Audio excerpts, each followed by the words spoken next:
Hey everyone, welcome back to this channel. And इस video में आपको IBPS PO मेंस का रिव्यू बताने वाली हूँ जो मैं भी एग्ज़ाम दे के आई हूँ। एक्चुअली हुआ ये कि मैं सच बताऊँगी कि मेरा एग्ज़ाम अच्छा नहीं गया, और नहीं जाने के पीछे रीज़न सिर्फ इतना है कि मैं कुछ ज़्यादा ही पढ़ के गई थी। राइट, ज़्यादा पढ़ने के चक्कर में मुझे जितना आता था ना, उस बेसिस में मैं इतने कॉन्फिडेंस में गई थी कि मैंने सारा कुछ कर लिया, और मैं उसी चक्कर में बर्बाद हुई हूँ। मेरा एग्ज़ाम बर्बाद हुआ है, और ये रियलिटी है, ये फैक्ट है। अगर आपको सच्चाई यही है कि रीजनिंग में मैंने जब खोला तो मुझे लगा कि मुझे सारा कुछ आता है, मैं सब कुछ बना लूँगी, पेपर तो काफ़ी इजी है। और वो देख के पता चल चुका था कि पेपर मतलब इजी ही है, बहुत ज़्यादा इजी नहीं, पर हाँ हमेशा से थोड़ा इजी था। ओके, तो हुआ ये कि मैंने जब स्टार्ट किया तो मुझे लगा कि चलो, पहले तो मैंने कोडिंग डिकोडिंग और कोडिंग डिकोडिंग नहीं, एक्चुअली कोडेड इनइक्वालिटी बनाया, और उसके बाद दो क्वेश्चन उसके थे बनाया। फिर मुझे लगा कि यार पजल्स इतनी ज़्यादा इजी हैं कि मैं उसको क्यों छोड़ूं, और मैं इससे ज़्यादा लेंदी लेंदी टफ टफ पजल ऑलरेडी बना के आई हूँ, और ओली बोर्ड का मॉक दे के आती हूँ, उसमें अच्छे मार्क्स आते हैं। तो फिर यहाँ पे तो कुछ है ही नहीं उसके सामने, मैं लगी बनाने। और पजल में मैंने मतलब क्या बोलूँ मैं, मतलब फंस गई। लाइक जो वो लीनियर वाला पजल था ना, कि 7 पर्सन सेटिंग थे और उनके एक्सपीरियंस वाला था, उसी में फंसी। और फंसी ऐसा कि मतलब पूरा टाइम ही चला गया, और मुझे लगा कि बन जाएगा बन जाएगा, और मैंने 3 केस बनाया, सारा छट के एक केस पे आया। और लास्ट में सब कुछ सही सेट हो गया। उसके बाद फिर जे और के वाला जो एक कंडीशन था कि जे उससे ज़्यादा एक्सपीरियंस है या के उससे ज़्यादा, ये वाला कुछ था, वहीं पे जाके फंसी मैं। वरना तो मतलब पूरा पेपर अच्छा चला जाता मेरा, पर मैंने खुद अपने हाथ से मतलब ज़्यादा आने के चक्कर में मैंने पेपर को बर्बाद कर दिया। मुझे लगा कि मैं सब कुछ जानती हूँ, तो मैंने पहले इस जो कर सकती हूँ ज़्यादा अच्छे से, ज़्यादा मार्क्स का था वो 2 2 मार्क्स का, तो मैं वही कर लेती हूँ। तो मैंने वो किया ख़राब अच्छे से, बुरे तरीके से। और वो ख़राब हुआ तो फिर मैं तो समझ, पहला ही जब आपका सेक्शन ख़राब हुआ तो अंदर से तो मैं टूट गई कि हाँ अब तो गया, अब तो कुछ नहीं रहा। फिर मैंने फिर भी कोशिश किया कि चलो मैं थोड़ा तो मेहनत कर लूँगी आगे के सेक्शन में। और हाँ, उसके बाद लास्ट में मैं सिलोगिज्म, जब लास्ट के 10 मिनट बचे थे, तो सिलॉक्स, और 10 भी नहीं बचे थे ढंग से, 7 8 मिनट लगभग बचा था, तो सिलॉक्स और 2 4 क्वेश्चन मिला के कुछ क्वेश्चन किसी तरह से निपटाई। राइट, और उसके बाद फिर हो गया जीए का सेक्शन स्टार्ट। तो जीए का सेक्शन स्टार्ट हुआ, तो वहाँ देख के क्वेश्चन दिमाग उड़ा ऐसा कि कुछ कहने का ही नहीं, मतलब क्या ही बोलूँ मैं। पूरे पेपर में जब मैं मुझे अच्छे से याद है कि मैंने 12 क्वेश्चन को अच्छे से किया था, मतलब वो मुझे आ रहा था। 12 क्वेश्चन के अलावा कुछ आ ही नहीं रहा था यार, मतलब करूँ क्या, मैं कुछ समझ में ही नहीं आ रहा था। तो बस मैंने फिर उसके बाद 4 5 क्वेश्चन में ऐसे लग रहा था, 5 7 क्वेश्चन और किया किसी तरह से खींच के, कि हाँ लग रहा था कि हाँ ये हो सकता है, ये मतलब 50 50 वाला ऑप्शन जो हो जाता है ना, कि ये ऐसे में आके अटकी थी। तो 4 5 क्वेश्चन 7 क्वेश्चन लगभग वैसे की, फिर मैंने छोड़ ही दिया कि मतलब पेपर तो बर्बाद हो ही गया है बुरे अच्छे से। रीजनिंग सेक्शन भी बर्बाद हुआ था। कोई होप एक्चुअली बचा नहीं था कि रीजनिंग का अगर कट ऑफ नहीं निकलेगा तो फिर आप क्या ही कर सकते हो पूरे पेपर को, बाकी के पेपर भी अच्छा करके। तो मैंने कोई तुक्का वाला, आज तक मुझे आदत नहीं है कि किसी एग्ज़ाम में मैंने तुक्का मारा हो, तो मैंने यहाँ भी जीके में टिक्का टुक्का नहीं मारा, कुछ भी नहीं। पर मोर और लेस पता तो लास्ट में ये चला कि जीके इतना टफ ही आया था कि किसी से नहीं हुआ था। तो कहीं ना कहीं जीके अच्छा ही चला गया मेरा, 17 18 अटैम्प्ट करके। ओके, और फिर आया इंग्लिश का सेक्शन। तो इंग्लिश अच्छा था, बुरा नहीं था, काफ़ी इजी ही था इंग्लिश।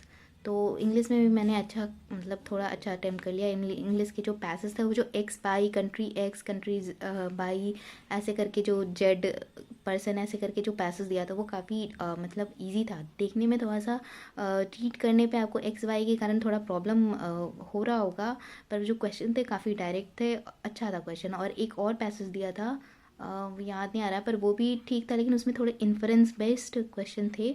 और जो स्टार्टिंग के जो 4 क्वेश्चन था 2 2 मार्क्स का, उसमें से मैंने 3 क्वेश्चन किया था।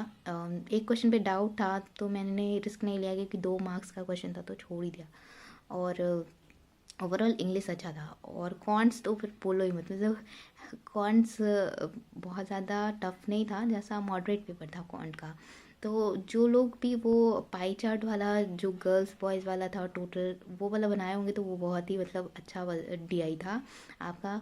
क्योंकि वो 2-2 नंबर का क्वेश्चन था, 4 क्वेश्चन, 8 नंबर वहाँ, और नंबर सीरीज़ जो था वो भी बस देखने में ऐसा लग रहा था कि हाँ 3-3 नंबर सीरीज़। दूसरे क्वेश्चन में 3 दिया था, एक में दिया था कि 2 नंबर सीरीज़ था। तो जो 22 एक रॉन्ग नंबर सीरीज़ था, रॉन्ग नंबर सीरीज़ का 2 बाई प्लस 1 करके आपको आंसर निकालना था। जो रॉन्ग नंबर था उसको बाई मान के आपका 2 बाई प्लस 1 करके आंसर निकालना था। तो वो काफ़ी ईजी था। और एक क्वेश्चन और था जिसमें 3 नंबर सीरीज़ था, मतलब नंबर सीरीज़ ही था, उसमें एक जो मिसिंग वाला था उसको लेके कुछ कुछ और डेटा दे के बनाया हुआ था, तो वो भी ईजी था। और क्या बोलूँ, और एक शेयर्स वाला, शेयर्स वाला जो क्वेश्चन था डीआई का, वो भी अच्छा था, क्वेश्चन बनाया जा सकता था, ईजी था। और लास्ट में, बिल्कुल लास्ट में, जब आप मैथ कॉन्ट्स का जो सेक्शन जाते हो तो लास्ट में 2-3 अर्थमेटिक का क्वेश्चन था, जिसमें से एक टाइम एंड वर्क का क्वेश्चन था, एक time and speed and distance. वो क्वेश्चन दोनों काफ़ी इजी था, मतलब वो फ्री फोकट का मार्क्स का क्वेश्चन था, काफ़ी इजी था। तो मैंने वो 2 क्वेश्चन किया।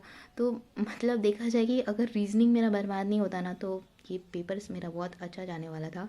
और यार लिटरली मुझे बहुत बुरा लगा था कि, पर जो है वो फैक्ट मैं आपको बताना चाहूँगी। मोरल ऑफ द स्टोरी यही है कि मतलब ओवर पढ़ के भी इंसान कभी कभी गलती कर देता है। तो मेरे साथ भी वही हुआ, मैं ओवर, मुझे लगा सब कुछ आता है मैं तो कर ही लूँगी, तो उसमें चली गई। तो यही है कि जितना भी हो सके, पहले आपको कितना भी पेपर इजी लग जाए, जो क्वेश्चन आप जहाँ से मार्क्स बटोर सकते हो पहले वहीं से बटोरना, पूरे अच्छे से निकालो मार्क्स। उसके बाद आप हाथ मारो पजल्स पे, आप चाहे कितने भी तेज हो पजल में या कुछ भी हो। सबसे पहले तो अपना मार्क्स जुगाड़ करो, उसके बाद ही कुछ हमको हाथ अपना तेज़ी दिमाग का दिखाना है पेपर में या कुछ भी करना है। ज़्यादा आई एम अ प्रो वाला काम नहीं करना है, ठीक है। तो हो, मेरे इस एक्सपीरियंस से अगर आप कुछ सीख सकते हो, आपका कुछ मतलब अच्छा हो सकता है, तो मेरे लिए बहुत अच्छी बात थी। इसलिए मुझे लगा कि ये वीडियो बनाना बहुत ज़रूरी है। मेरी एग्ज़ाम ख़राब हुई, मेरे लिए तो बहुत बुरा बात है, लेकिन एटलीस्ट इस बात से किसी का अच्छा हो जाए तो बहुत अच्छी बात है। और मैं तो अब सीख ही चुकी हूँ, तो ये काम तो मुझे करना नहीं है। ऑल तो मुझे काफ़ी स्ट्रेस था, स्ट्रेस की वजह से भी मैंने कुछ स्टेप्स उठाए कि कोई भी फैमिली इशू या जो भी प्रॉब्लम्स है उसकी वजह से भी मैंने थोड़ा सा उस ये सब में मुझे एग्ज़ाम के टाइम पे टेंशन नहीं लेना चाहिए था कि हाँ ये ऐसा हो जाएगा तो क्या हो जाएगा, एग्ज़ाम नहीं निकलेगा तो क्या हो जाएगा करके मैंने जो थोड़ा डिसीज़न लिया पज़ल वगैरह बनाने का कि हाँ चलो इतना मार्क्स ले लेते हैं, इतना तो मुझे आता ही है, हम कर ही सकते हैं। तो कहीं ना कहीं बैक ऑफ द माइंड ये भी स्ट्रेस था, पर हाँ इस सारे स्ट्रेस को छोड़ के चलो, जो है एग्ज़ाम में देना है, बस बात ख़त्म। मैंने बहुत कुछ सीखा है इस एग्ज़ाम से। हाँ एग्ज़ाम ख़राब गया, निकलेगा नहीं निकलेगा बात अलग है। नहीं निकलेगा क्योंकि रीजनिंग ही ख़राब हो गया, तो फिर सेक्शनली अगर आपका नहीं निकलेगा तो बाकी आप कुछ भी क्या कर सकते हो। खैर, आप सीखो इस बात से, मैं भी सीख चुकी हूँ।